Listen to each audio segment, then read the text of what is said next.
नहीं, हम उम्मीदवार के तौर पे जो है चुनाव नहीं लड़ेंगे, क्योंकि ये पहले से तय बात है। हाँ। और हम पहली बार जो है यहाँ यह बात बोल रहे हैं। हम बोले कि अब समय आ गया है। हाँ। जब छठियारी हो गया है तो बच्चा का नाम बता दिया जाए। हाँ।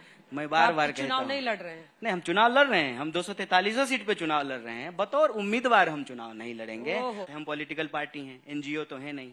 चुनाव लड़ेंगे और जीतेंगे। अच्छा, ऐसा तो नहीं है कि हम चुनाव जीते नहीं हैं, चुनाव जीतते भी हैं। अभी भी देश में कुछ राज्यों में सरकार चला रहे हैं। व्यक्तिगत तौर पे हम चुनाव नहीं जीते हैं, इसको बड़ी हम सहजता से स्वीकार करते हैं। राजनीति में चुनाव हम जीतेंगे, इसके लिए जरूरी यह है कि हम जिस जनता के लिए राजनीति करते हैं उस लड़ाई को हमको बुनियादी तौर पर मजबूती से लड़ना पड़ेगा। इधर और नहीं है, दोनों है। इस बात को हम स्वीकार करते हैं। राजनीति में हमको जनता के लिए संघर्ष भी करना पड़ेगा, और जनता जब हमारे साथ आएगी तो चुनाव लड़ करके जीत करके हमको सरकार बना करके उन वादों को डिलीवर भी करना पड़ेगा।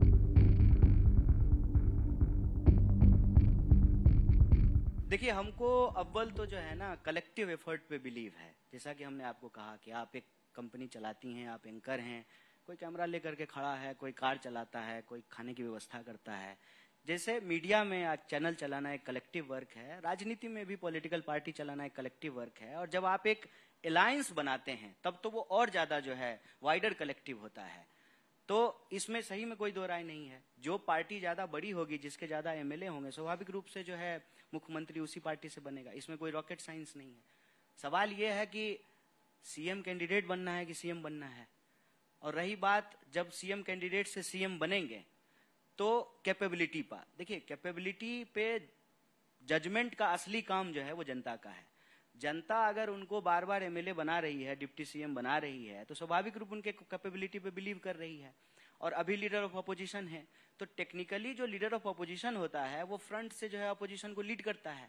कल को अगर महागठबंधन को बहुमत आएगी तो उसको जो है सरकार चलाने का भी मौका मिलेगा। इसमें कोई वाद विवाद नहीं है, इसमें कोई वाद विवाद नहीं है।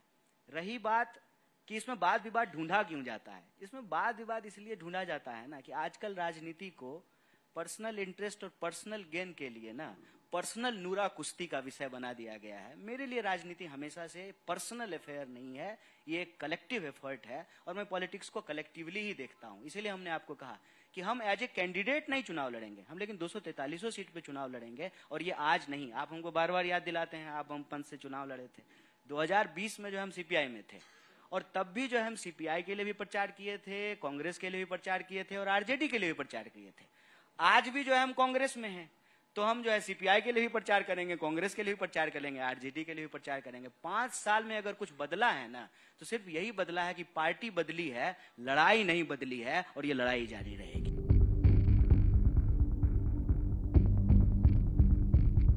देखिए, 2 बात है इसमें। एक तो ये है कि बहुत सारे लाखों पोस्ट जो हैं वो बिहार के खाली हैं, और उन्होंने कहा है कि हर बिहारी को नहीं, हर परिवार को, उसमें भी उस परिवार को जिस परिवार में पहले से सरकारी नौकरी नहीं है। ठीक है, तो ऐसे जो है कितने परिवार होंगे, कुछ लाख ही परिवार होंगे। तो ये नौकरियां दी जा सकती है, ये बिल्कुल असंभव। कुछ लाख ही परिवार होंगे, कितना परिवार? एक सेकंड, ये तरीका सही नहीं है। प्लीज वेट कीजिए, अगर सवालों में लास्ट में ले लूंगी। प्लीज वेट कीजिए। 14 करोड़ पॉपुलेशन है बिहार का। अव्वल तो जो है जनगणना हो गया होता, 3 करोड़ परिवार है, लगभग 3 करोड़ के आसपास।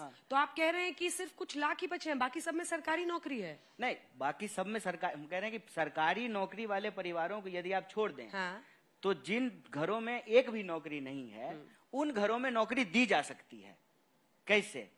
ठीक है, ऐसे दी जा सकती है। एक तो आपका जितना सरकारी पद है उससे आप नौकरी दे दीजिए।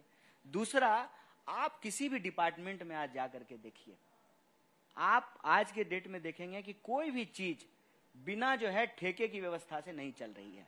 आप कार खरीदिए, कार खरीद करके रोड टैक्स दीजिए, फिर कार को लेकर के रोड पे जाइए तो उस पर टोल टैक्स देना पड़ता है। हर जगह जो है ना ये पीपीपी मॉडल के नाम से निजीकरण किया गया है, और निजीकरण की व्यवस्था में कहीं कोई जो है हिस्सेदारी की बात नहीं होती है। अगर सरकार ये कमिटमेंट करे कि हम हर परिवार को जो है एक सरकारी व्यवस्था में उसको काम दे सकते हैं, उसको रोजगार दे सकते हैं, नौकरी दे सकते हैं, बिल्कुल दिया जा सकता है। क्यों नहीं दिया जा सकता है? बिहार सरकार जितना एमओयू साइन कर रही है, मैं एक एग्जांपल आपको देता हूं कि अभी जो है अदानी को एक प्रोजेक्ट दिया गया है पीपरपैंती भागलपुर में। अब मान लीजिए वहां पे अगर प्लांट लगे तो सरकार कहे कि आप हमारी जमीन पे जो है लगा रहे हैं, आपको यहाँ पे बिहार के लोगों को जो है सरकारी नौकरी देनी पड़ेगी अपनी कंपनी में। मिनिमम वेज जो है उसका नियम तो सरकार बनाती है, मजदूरों के कल्याण की नीतियां तो सरकार बनाती है। सरकार की अगर यह राजनीतिक इच्छा है कि हम बिहार के हर परिवार के एक व्यक्ति को नौकरी देना चाहते हैं सरकारी व्यवस्था में, दी जा सकती है, असंभव नहीं है। बात यह है कि इसको इतना बढ़ा चढ़ा करके इसलिए बोला जाता है ना, ताकि इसको हंसी मजाक में उड़ा दिया जाए। हम कहते हैं कि कोई कह रहा है कि हम देंगे, विश्वास करके देखिए, नहीं देगा तो कौन सा जो है आपको आखिरी बार वोट देने का अधिकार मिला है, अगली बार नहीं दे पाएगा तो हटा दीजिएगा। इसका मजाक उड़ाने का क्या मतलब है, हमको ये जरा सोच कर